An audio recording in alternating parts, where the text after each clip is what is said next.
Fala galera, sejam todos bem-vindos ao canal. Meu nome é Dalton, sou professor de História e hoje a nossa aula é sobre o Brasil antes dos portugueses. Por que eu coloquei o Brasil entre aspas? Porque a ideia de Brasil só vai existir justamente com os portugueses. Anteriores a eles não existia essa ideia de território brasileiro ou de outros países. Porém, para a gente entender como que era esse território anterior à chegada dos europeus, eu resolvi trazer esse nome no título. Primeira coisa que a gente tem que ficar ligado, eu acho que é básico aqui dessa aula: o Brasil não começa com Portugal, tá? Esse é o primeiro elemento. Durante muito tempo se discutiu as teorias de chegada do ser humano aqui na América. Inclusive, tinha algumas teorias que diziam que o ser humano teria surgido mesmo aqui na América, né? Seriam povos autóctones, né? Que surgiram de fato no território americano. Porém, essas teorias não encontraram base científica e aí passou-se a utilizar a ideia de que realmente os seres humanos migraram, eles chegaram aqui. Inclusive, eu fiz uma aula sobre pré-história em que eu falo sobre isso.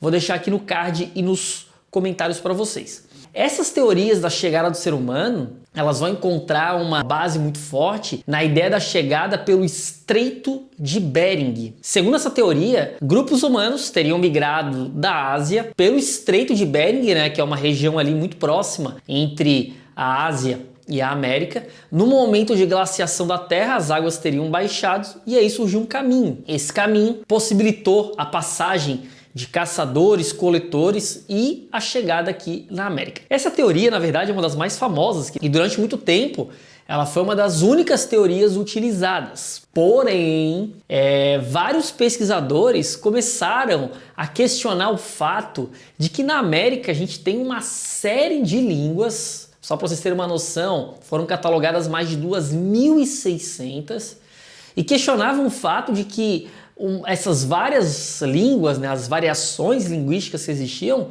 não podiam ser fruto de um único povo, de uma única migração. E aí passou-se a considerar também um outro fluxo migratório pelo Pacífico da Oceania. Então, de ilhas em ilhas, grupos humanos foram migrando até chegar na América. Essa última teoria, ela realmente é uma teoria ainda muito difícil, né, de se compreender como que esses seres humanos teriam essa capacidade nesse momento, pelo menos, né? Não duvidando da capacidade, mas do momento em que eles estavam passando para atravessar o Oceano Pacífico. Porém, ela encontra amparo tanto nessa ideia das variações linguísticas, como também em análises de DNA que acabam muitas vezes achando uma proximidade desses grupos humanos com os grupos que viviam ali na região da Oceania, da Polinésia, enfim. Tá?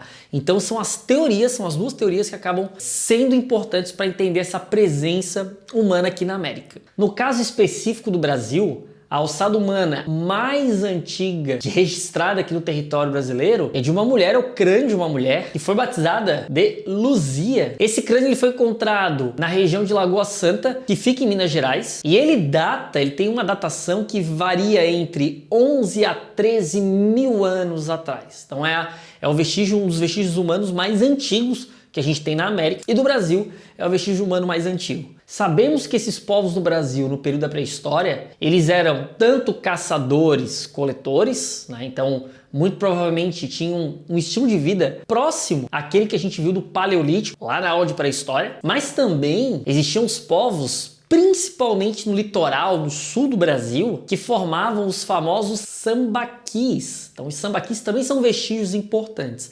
Na realidade, costuma-se muito dividir esses povos em duas grandes categorias: os povos do interior, e não só os povos do interior, né, os povos que faziam cerâmica, praticavam agricultura, principalmente da mandioca, como também esses povos que formavam os sambaquis. O que são esses sambaquis? Os sambaquis são amontoados de concha que guardam ali, que foram feitos, né, pela ação humana, e que guardam ali uma série de vestígios, como pontas de flecha, restos de outros animais, né? Até mesmo em alguns sambaquis se encontra próximo registros de sepultamento. E basicamente eles mostram como que era a vida e a presença humana naquelas regiões do litoral. Como o litoral ele tinha uma abundância muito grande de alimentos, eles acabavam se tornando, né, sedentários naquela região. Tem muito historiador até que usa o termo nômade cíclico, porque eles migravam de tempos em tempos, né, já que a abundância era muito grande.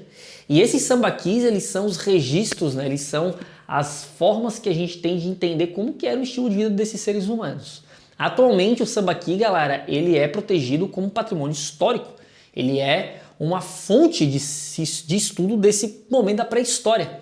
E a datação deles é de 8 a 6 mil anos. Então, né, registram esse período da pré-história brasileira. Mas, durante um tempo, muitos sambaquis acabaram sendo destruídos. As conchas, elas eram utilizadas para produzir cal, né, para construção civil, e muitos deles foram literalmente triturados, né, destruídos. Então isso hoje, né, demonstra a importância da preservação, principalmente no litoral de Santa Catarina. A gente tem uma série de formação de sambaquis, e não só no Brasil, tá? Em outros locais do mundo, nas regiões litorâneas, também encontram-se formações muito parecidas e com, né, mostrando ali o vestígio humano naquelas áreas. No caso do interior, a gente tem um sítio arqueológico muito importante, o de São Raimundo de Nonato, que fica no Piauí, e que também tem uma riqueza arqueológica muito grande para se entender a presença humana. Nesse sítio arqueológico, a gente tem uma série de pinturas rupestres. Lembra? Falamos também de pintura rupestre lá na aula de pré-história, confere lá. E mostra como que era o estilo de vida baseado na caça, principalmente. E aqui, galera, a gente tem uma divergência muito grande dentro, né, da arqueologia, dentro da história. Muitos pesquisadores defendem que a presença humana no Brasil, ela data aí de 15 mil anos. Outros, porém, vão defender que a presença humana é mais antiga, chegando a 50, 60 mil anos de datação. Então, existe uma discussão muito forte ainda, mas o fato é que a produção de vestígios, né, tanto da cultura material como visual, ela nos permite entender um pouco tanto do estilo de vida dos sambaqueiros quanto do estilo de vida dos povos que viviam no interior. Galera, desses povos que vieram lá das migrações, tanto pelo Estreito de Bering ou pela vinda da Oceania, a gente vai ter um processo que vai ocorrer, e esses povos, eles vão acabar permanecendo no território e ocupando o território que mais tarde viria a ser o Brasil, e formando os vários grupos humanos, as várias tribos humanas, em que os portugueses vão se deparar, os europeus vão se deparar quando chegam aqui no território brasileiro. Uma coisa que a gente tem que ficar muito atento, e que as questões e as provas estão trazendo muito isso, é que quando os portugueses chegam, eles classificam esses povos, eles chamam esses povos de índio, né? São os indígenas, são os índios. E a gente tem que tomar um cuidado com isso. A palavra índio, né, ela vem de uma questão histórica, principalmente da navegação lá de Colombo, em que se criou aquela concepção de que esse território ele fazia parte, né, do território da Índia, né? Ele fazia composição com o continente indiano, e depois, né, obviamente ficou estabelecido que não, que era um continente à parte, e aí que vem a ideia de América, mas inicialmente ele vem dessa concepção.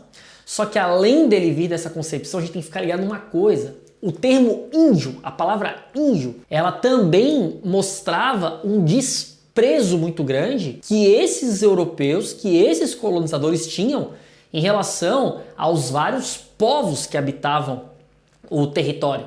Eles não tinham o objetivo de fazer uma diferenciação cultural entre esses povos. Então o desprezo em relação às várias culturas, os vários elementos, né, que se estabelecia ali, foi um fator determinante para a utilização dessa palavra, que muitos historiadores, arqueólogos, antropólogos não gostam de utilizar. No máximo, se utiliza a ideia de povos indígenas, né, para mostrar que tem sim uma variedade, que teve sim uma variedade muito grande. Da mesma maneira que a gente vai ter lá no período da pré-história, quando ocorreu esse contato entre os europeus e os povos que já viviam aqui no território, existiu uma diversidade de povos espalhados, tanto no interior quanto em relação ao litoral. É muito comum nas classificações, para se entender essa diversidade, a gente usar como elemento principal o tronco linguístico. Então aqui eu trouxe um mapa para vocês para mostrar como que se distribuiu nas várias localidades do território que mais tarde viria a ser o Brasil, esses troncos e essas tribos. Mas vale salientar uma coisa, é uma diversidade muito grande cultural. Então não achem que quando a gente chama, por exemplo, a gente coloca ali os Tupi-Guarani, por exemplo, a gente está falando de uma única tribo. Não, são várias ali dentro e que muitas vezes tinham relação entre si e inclusive entravam em guerra entre si. Então era uma relação muito mais complexa daquela idealizada do que seria o indígena, né?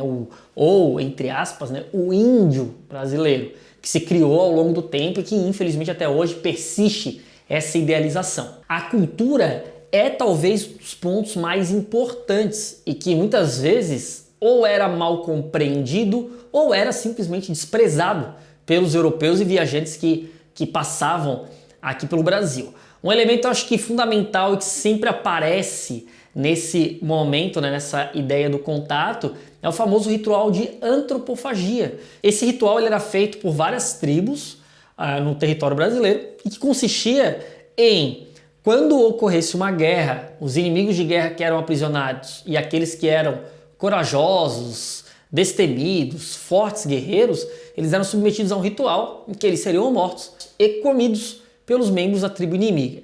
Esse ritual ele era, né, muito importante para a concepção indígena, porque ele carrega uma série de simbologias, né? A ideia de que eles faziam do guerreiro ideal, né? A ideia de que comendo aquele, né, um pedaço da carne ou do corpo daquele guerreiro, a tribo estaria absorvendo aquelas qualidades, e do próprio guerreiro que era submetido ao ritual, em que muitos europeus descrevem que esse guerreiro, né, realmente achava que isso era uma honra. Então é toda uma concepção diferente, né, em relação à morte, por exemplo, que os europeus tinham.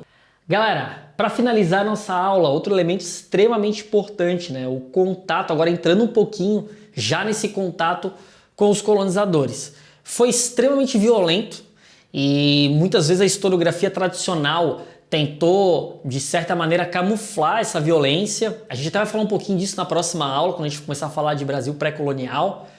Mas muitas vezes tentou se estabelecer que o contato foi pacífico. A gente teve lá, né, o escambo, por exemplo, que foi um elemento que acabou aproximando muito, né, determinados grupos com portugueses. Só que assim, ao longo da colonização, quando a gente vai começar a perceber essa relação, a gente vai ver que foi extremamente violento e que provocou, né, muitas vezes dizimou várias tribos. Estou colocando aqui do lado para vocês os números que se tem estimados de antes da chegada e os números que vão se ter ao longo do tempo com a chegada dos europeus. E a gente percebe que é uma queda muito grande, né, uma queda muito brusca.